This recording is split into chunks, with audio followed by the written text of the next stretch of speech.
For more on this, Tony Sayegh, Fox News contributor, Bernard Whitman, former Bill Clinton pollster, CEO of Whitman Insight Strategies. Tony, nobody cares if Donald Trump is not as rich as he says that he is, $4 billion, right? I mean, I don't think anybody cares about that. I'm just talking about what we've seen so far in this campaign. Will people care if his charitable giving is not as much as he has said or hasn't said? I don't think so. I don't know, though. What do you think? No, you're right on this, Gretchen. I think Donald Trump can't wait to share his tax returns with the American people. And I think it's ironic that if this is somehow a coordinated attack from the establishment against Donald Trump, that they would pick Mitt Romney, of all people, to make this. I have tremendous respect for Governor Romney. I actually disagree with Donald Trump. I think he was a terrific candidate. Unfortunately, came up short. But at the same time, for a man who himself went through so much struggle in releasing his own tax returns back in 2012, I don't know why this is the attack line they chose to give him to launch on Donald Trump. Bernard, Mitt Romney must know something. He's saying hashtag bombshell, and he's saying hashtag what is he hiding? Gretchen, Mitt Romney is the most irrelevant politician in the Republican Party today. I mean, come on. This is a guy who did a terrible job. This is probably the closest I will ever get to agreeing with anything that Donald Trump has ever or will ever tweet. I actually think he's pretty accurate by that tweet.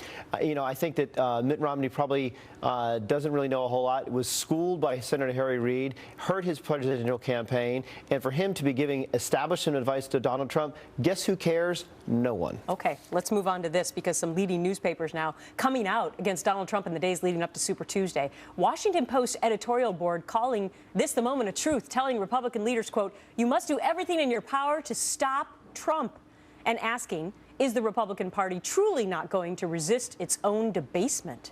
Boston Globe writing, Massachusetts voters must stop Donald Trump as well, and stating Trump's campaign has revived some of the ugliest traditions in American politics.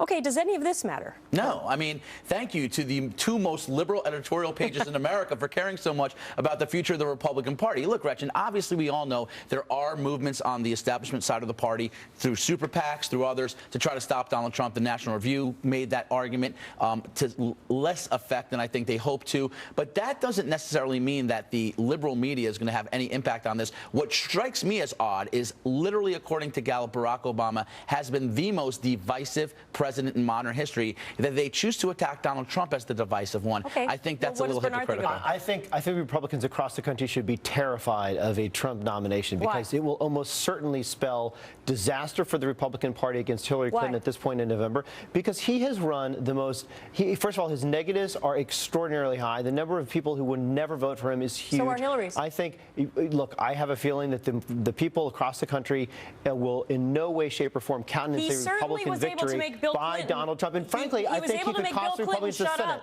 You know, right away when he brought up all that stuff before Christmas time, I'm not so sure about that, Bernard. I think it would be a very interesting matchup. Got to go on to this, though, because now Trump winning his first congressional endorsements for the GOP nomination.